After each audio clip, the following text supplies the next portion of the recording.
Quel est le point commun entre le centre-ville de Pau, le Mandarin oriental à Paris et le showroom du magasin Hermès de Tokyo, la pierre d'Arudi?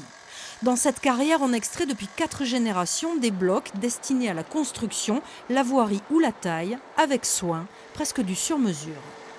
Une fois que ce grand morceau est scié, là on introduit un coussin d'eau à l'intérieur de la petite fente qui se gonfle. Ça fait écarter la pierre, donc on écarte tout le morceau. C'est vraiment la qualité qui entre en jeu, la qualité de produire des jolis blocs, des blocs de bonne qualité, plutôt que la quantité, qui n'est pas du tout importante pour nous. On ne fait pas de blocs d'avance, on travaille vraiment à la demande du client.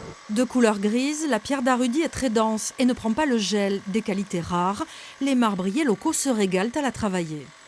C'est une pierre qui va accepter toutes les finitions, que ce soit du bouchardage pour des encadrements de pierre pour des portes, des fenêtres, du dallage au sol, ça peut être poli, ça peut être aussi flammé.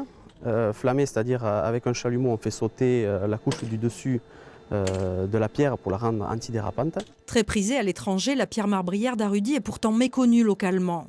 C'est pourquoi le pavillon de l'architecture proposait une visite de la carrière pour donner des idées aux professionnels du bâtiment et des travaux publics.